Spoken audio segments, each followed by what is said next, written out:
So guys, let's discuss this question.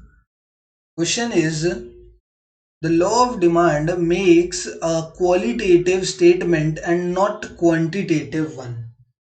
Statement 2, no proportional relationship between change in price and the resultant change in demand is established by law of demand. बिल्कुल ठीक है, ध्यान से देखते हैं. Law of demand के बारे में बोल रहा है. पहले स्टेटमेंट 1 समझाऊंगा, फिर स्टेटमेंट 2 देखते हैं.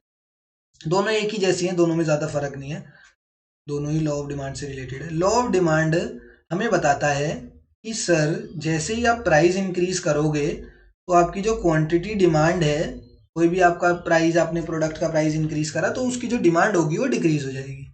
एंड जैसे ही आप उस प्रोडक्ट का प्राइस कम करोगे तो उसकी डिमांड क्या होगी, इंक्रीज हो जाएगी. बस एक चीज है, कीपिंग अदर फैक्टर्स कांस्टेंट. बस ये ध्यान रखना सर कि जितने भी अदर फैक्टर्स होंगे उनको कांस्टेंट रखना. उसको कांस्टेंट अगर आप रखोगे तो ये चीज अप्लाई होगी कि प्राइस इंक्रीज होने पर quantity demand decrease and price decrease होने पर क्वांटिटी डिमांड इंक्रीज.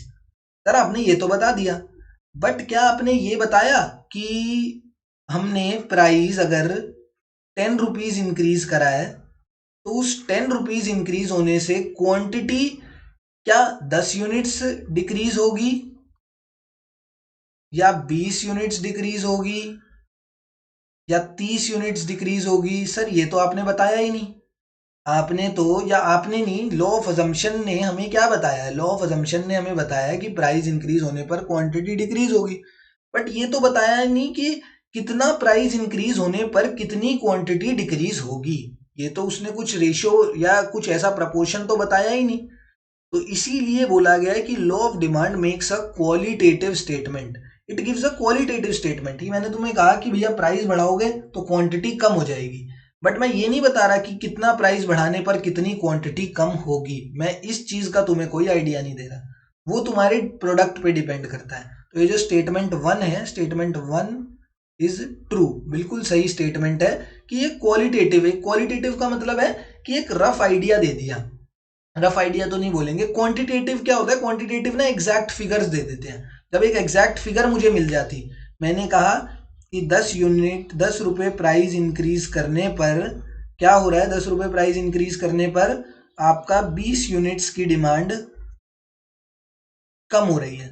जब मैं ये बोल देता, लॉ ऑफ डिमांड अगर ये स्टेटमेंट देती कि भैया इस हिसाब से आप देख लेना कि 10 रुपए प्राइस अगर आप बढ़ाओगे तो 20 यूनिट्स कम होता रहेगा, उसके बाद अगर आपने 20 रुपए बढ़ाया तो 40 यूनिट्स कम हो जाएगा, 30 रुपए बढ़ाया तो 60 यूनिट्स कम हो जाएगा. तो तब हमें क्या होता, तब हमें एक एग्जैक्ट क्वांटिटेटिव फिगर मिलती एंड तब हम बोल पाते कि law of demand is a quantitative statement.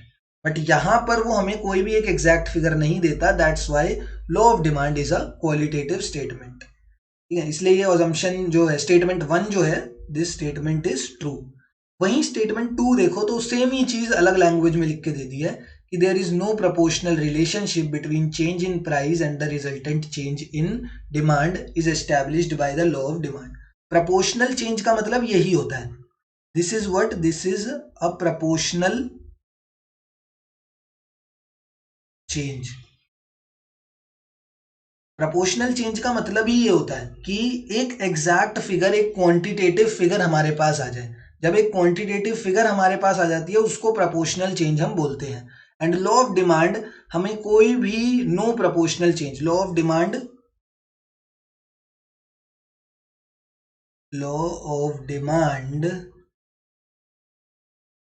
Do not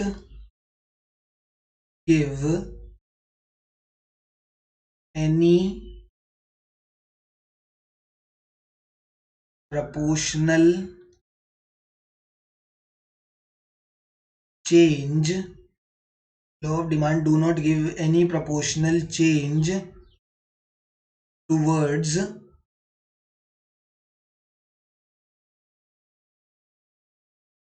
price and quantity demanded. Law of demand हमें कोई भी प्रोपोर्शनल चेंज के बारे में नहीं बताता प्राइस और क्वांटिटी डिमांडेड के. ये मैंने तुम्हारे साथ डिस्कस कर ही लिया कि ये प्रोपोर्शनल चेंज के बारे में नहीं बताता, बट एक रिलेटिव चेंज के बारे में बता देता है. ये रिलेटिव चेंज होता है कि एक हमें बता दिया कि अगर भैया प्राइस इंक्रीज करोगे तो क्वांटिटी डिमांडेड कम हो जाएगी. बट एक प्रपोर्शनल फिगर नहीं देता। तो ये जो स्टेटमेंट है, this statement is also true, क्योंकि यहां पर यही लिखा है, no proportional relationship between price and demand in case of law of demand. Both the statements are true and option number 1, and the correct answer to this question is option number 1। ठीक है, thank you.